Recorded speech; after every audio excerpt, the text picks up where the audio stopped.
So this is Steve once again with the Father's Devotions. I know it's been some time since I released one of these, probably not 6 months, maybe 4 months. I think the last one that I did was when I had that throat infection and I did those funky commercials. But I just wanted to title this devotion, What's to Come. And maybe I have other what's to comes in there too. I always talk about this, but I don't know. I just thought I would give everyone, the 4 or 5 listeners that I have here, some of my opinions, and you're free to disagree with them. I don't speak infallibly. I'm not a prophet or any of that nonsense. But I just have an itching again, a burning within my bosom to maybe share some of my opinions on these issues as a fellow, evangelical, a Metho-Baptirian, Costo-Lutheranic type person, Protestant. So you can see the way things are right now in the United States. Donald Trump has been elected president. He's passed his first 100 days. We have reciprocal tariffs, which I do support, on many items now that are coming into this country, with many different countries, China, of course, being the chief recipient of these reciprocal tariffs. And at the same time, we have Doge, going around with Elon Musk, who I guess is going to be handing over his leadership to other people. And they're going around and examining the books of many of the government apparatuses that are under the helmsmanship of the executive branch of government. That's why they can go to the IRS and defense and all of that, because they have the president's authorization, and those areas of the government, whatever they may be, fall under the authority of the executive branch. And I think that those are good things. I think Doge is a good thing. It has to be. I think the reciprocal tariffs are also a good thing. That has to be. I think upping defense spending is a good thing. It has to be, in light of some of the horrific realities, and I'll get into that a little later, that we're going to face in this country in the very near future. My opinion, again, you're free to disagree with that. But, obviously you can see that this thing with Russia and Ukraine is not going to go away. I think Trump wanted it to go away. And this is where I part with some of the MAGA crowd. Even though I am a Trump supporter, I did vote for the man both times. But I don't support his moral equivalency nonsense that he and some of his mentally challenged followers engage in as far as Ukraine is concerned. As if Ukraine is, just as much to blame for this war as Russia is, as if Ukraine is just like Russia. That's absolute nonsense. Let us understand, folks, that we have over 1 million dead now from this war, and it's entirely because Russia invaded Ukraine in February of 2022. It wasn't Ukraine that did any of that. Russia under Vladimir Putin, or Putin the Impaler. That's what I called him, or call him. It's because of Russia and Putin that 1 million plus Russians and Ukrainians are dead. All Ukraine is doing to help straighten out some of the evangelical crowd who, I guess, they claim they share the mind of Christ, but I would probably beg to differ if they give themselves over to this nonsense, is desperately trying to uphold its sovereignty and its identity as Ukrainians. And keep in mind that Ukraine signed what was known as the Budapest Accord. I hope people understand that, back in 1994. Remember that? Is our memory so bad that we can't remember that? This was basically a treaty between the United States, because we signed it as well, Ukraine, Russia, and the United Kingdom, that the borders of Ukraine, including the Crimean Peninsula, would be upheld. So the point that I make here is, why aren't we upholding that? And why is Trump running away from that? I would think that if you really want peace in the region, you want to defeat Russia. That's really the only way that peace is going to come to what we refer to as Western Europe and NATO. It's if we give Ukraine everything they need to defeat Russia, because then that will likely end in the downfall of Vladimir Putin and the breakup of what is referred to as the Russian Federation, which is really the Russian syndicate, the Russian crime syndicate. So true peace, I think, will come if and or when we finally wake up to what's really coming at the hands of Vladimir Putin. But unfortunately, and I'm blown away by this, there are, I think, a sizable number of MAGA and evangelical Christians who buy into the misinformation of Russia and all of that nonsense. So that's my opinion on that. I know I'll talk about a lot of different things. And then, of course, you have Israel, right? And their battle with Hamas and their battle with Hezbollah. You know, all of these things are going on at the same time. And you look at the Israeli situation with their enemies, with countries around them supported really by the chief, snake, I guess you would call them, which is Iran. I mean, they're the ones who sponsor Hezbollah, Hamas, the Houthi rebels, and what other terrorist groups there may be that stand against Israel. And I think the reality with Israel is identical. It's identical to the reality that Ukraine follows, which is that if Israel truly does want peace, if the West really does want peace in the Middle East, they're going to have to destroy Hamas and destroy Hezbollah and destroy the Houthi rebels, and they're going to have to destroy Iran. So devastate Iran that it forces, like Ukraine with Russia, regime change. That's where we are.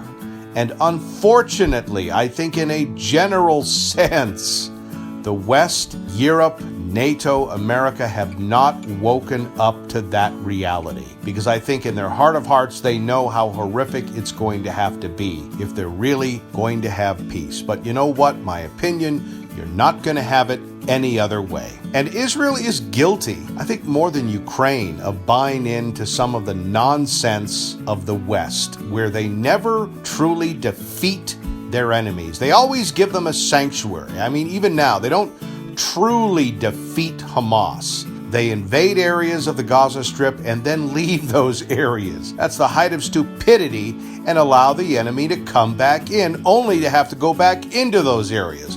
Well, that's the way the United States fought some of the Korean War, and you can see the horrific results of that to this day. You can see Vietnam, you can see the Middle East. We never really, like Israel, like Western Europe, we don't fight wars to truly win them. And I think that if the West is going to truly secure peace, they're going to have to fundamentally change their strategy. I think if we are allowed to exist long enough as a sovereign country, and I'm talking about America now, we're likely going to have to bring back the draft. And I think that this is generally, if we have enough time, and there's a big if here, we're likely going to swell our military to 5 or 10 million people, or even more than that. And I think you're going to see that in the very near future. So we have wars in Ukraine now, an active war, and it's active because we don't fight it to win it. And we have active wars going on in the Middle East, once again, because even under Trump, it does not appear to me like we have the will to truly win these wars.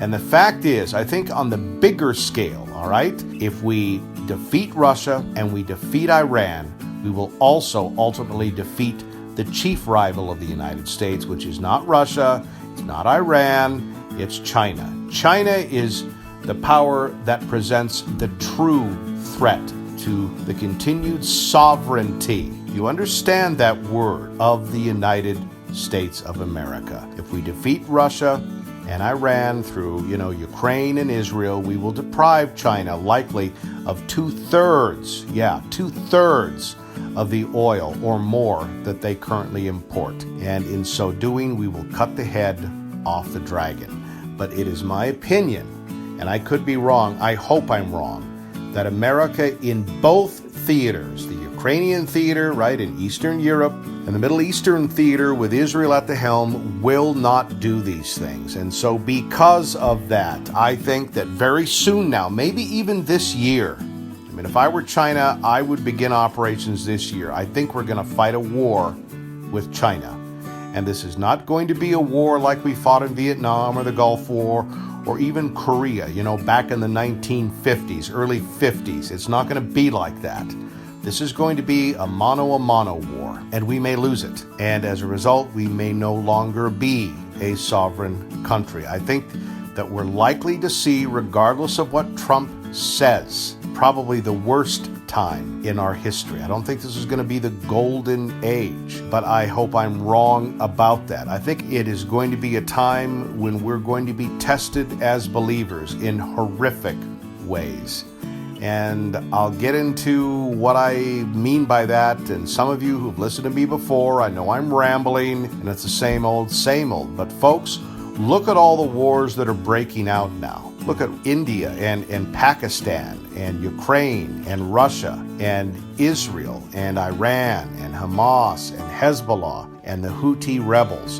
And look at what China now is doing in the Pacific, ramping up operations against Taiwan, which is, like Israel and like Ukraine, a free country. Don't fall for the nonsense again that, Taiwan is the moral equivalent of China. Taiwan, historically, is the last holdout of Chiang Kai-shek's government that lost to the communists back around 1949, 1950. It's the last holdout. They never were part of communist China. And in the last 20, 30 years, they are a democratic country.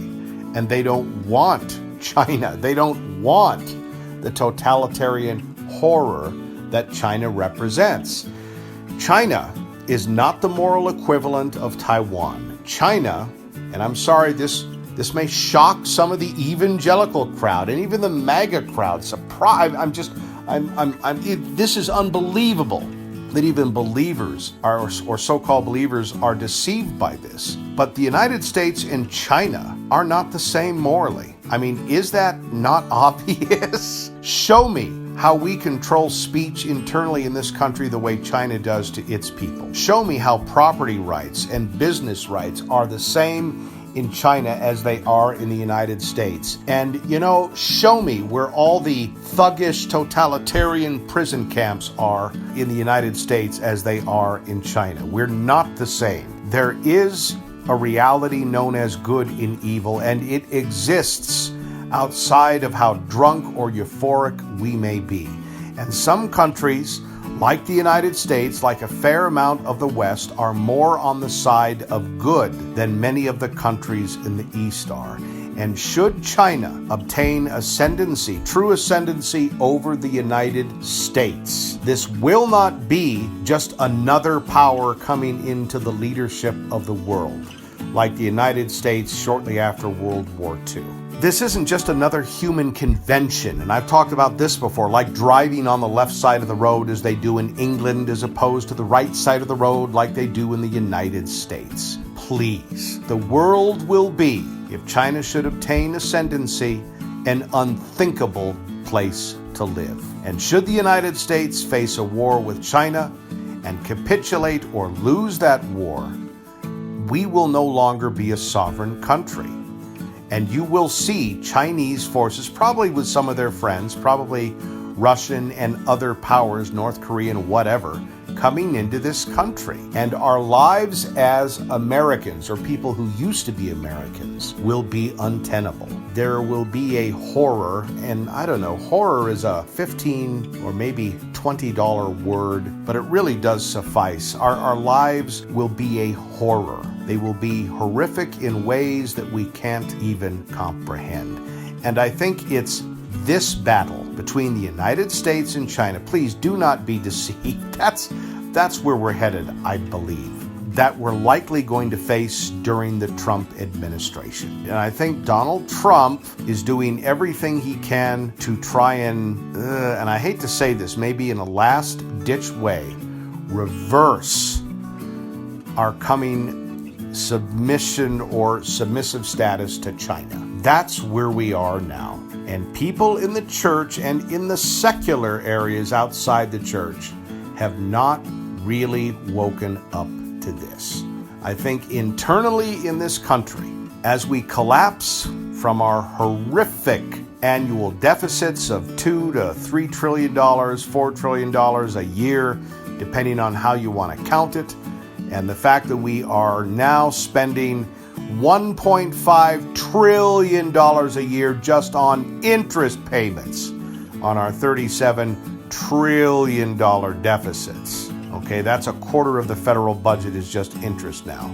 I think very soon our deficits are going to be even more and even more horrific. I think that if we continue on this path, that by the end of Donald Trump's administration, we'll probably be up around 45 trillion conservative, 50 trillion not conservative, and by then the interest payments will probably be around $4 to $5 trillion a year, or a half to 2/3 of the federal budget or more. That's just in, 3.5 years now from now. That's where it's going to be likely. Even conservative levels of spending, where we're running, maybe $2 trillion deficits, it's still going to be up around $45 trillion by the time Trump leaves office. Not the $37 trillion now. And so interest payments will rise exponentially. That's where we're going to be, folks. That will have catastrophic effects on us, not just internally, but externally as well. I think, my opinion, here we go. I think internally in the United States of America, what you're going to see initially will be a transitional period. And that will mean that the economy is largely going to be destroyed. You're likely going to see the sanctuaries in this transitory time, in this in-between time, filled with homeless people. That's the way they're simply going to be. And you're going to see a lot of the pews and chairs and whatever else we have set up in our sanctuaries replaced by beds and sleeping bags, okay? For the people in the communities, because they're not going to have any other place to go. In most churches, those are their biggest rooms, and so that's where you're going to have all the people. That'll be the transitional time to what I believe is going to come after, which will be far more horrific. But that'll be the time when we're collapsing, but we still have the illusion that we're a sovereign country, okay? And it will be that time, too, that I think true worship will come to most churches. We will begin to do what Paul talks about, our spiritual worship, that it's how we treat one another. That's our true worship before God. It's not just the songs, the hymns and all of that. And so during that interim time, I think many of our churches, maybe for the first time, will engage in true worship because they'll be forced into the nitty-gritty of truly helping the homeless in their communities that will fill their sanctuaries. That's where people are going to sleep. And then I think after this time, and I don't think it'll be a long time, maybe a year or two, I think it's going to become very apparent to America. And I don't think the government's going to announce any of this, but I think it will be very apparent that we're no longer a sovereign country. And then you're going to see, and I know this is unthinkable to most people, you're going to see foreign forces coming into this country. That'll be after the transitional time when we have the beds and the cots and the sleeping bags in our sanctuaries, okay?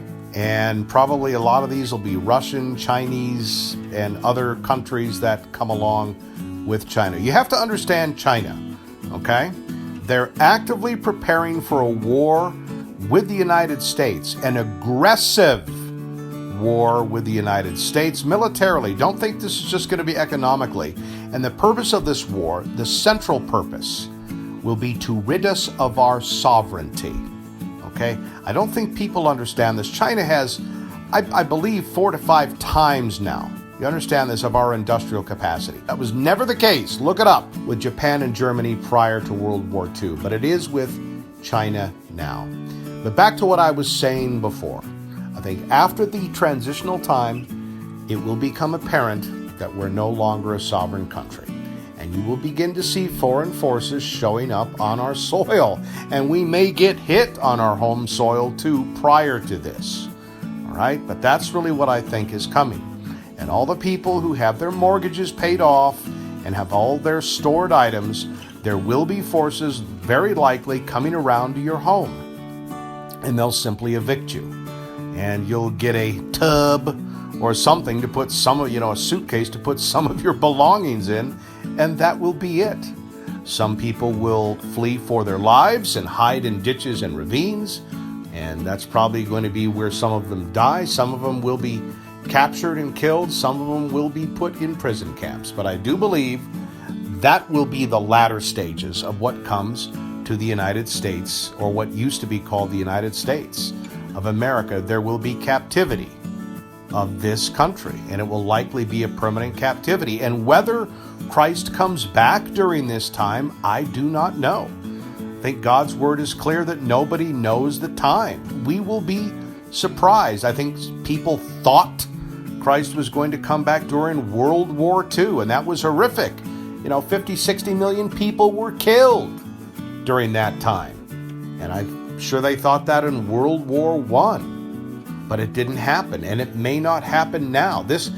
Even what happens now may not be the Matthew 24, Matthew 25 time. I do not know. All I do know is that if we're going to be ready for when Christ comes back, we need to make sure that our lamps are lit and that we have adequate oil. And that simply means that we know him in a personal way. That's our lamp. That's our oil. Know Christ personally. If you truly want to prepare for, again, I'll use that $15, $20 word, for the horror that's likely to come into what we used to know as the United States. Know Jesus Christ, because that's all you're going to have. All right? After the time of, churches with their sanctuaries filled with sleeping people, after that time, when the captivity comes, many churches, in my opinion, will be scattered. And many families, in my opinion, will be scattered. And all you're going to have is Christ. That's what it's going to be. And I think it will also be during that time when you're going to see tens of millions of Americans take their own lives. And you're going to see people in the church take their own lives because of the nature of what's truly coming into the United States. It will be untenable and too great for most people to cope with. And I think it's also during that time when you're going to see a whole new crop of leadership rise up in the church. And many of the characters who are leading the church today will not be there. You will have a whole nother generation of men and women who will lead an underground church in what used to be the sovereign United States of America. So there you have it. That's my opinion. I think the Pax Americana that has governed the world, not just in our sphere of influence, Latin America, South America, but the whole world since the end of World War II, the Pax Americana that has kept shipping lanes safe and trade between countries free and safe, is going to come to a crushing end. A lot of this health and wealth, positivistic business CEOism that some pastors and some churches are guilty of, it's going to be exposed and shown for what it is, and it's going to be done away with. So anyway, that's what I think is coming. I think things are going to get steadily worse. I think Trump is, I don't know. I think even on his end, he's not fully awake to what's truly coming. I think he's trying desperately to right the boat, but it may in fact be, my opinion, that it is too late for us to right the boat. And secular authorities, together, I'll say it again, shame on us, with evangelical authorities, or just as willfully asleep to what's truly coming to the United States. God bless you, folks. I know this isn't the most comforting message, but I felt that I had to get it out.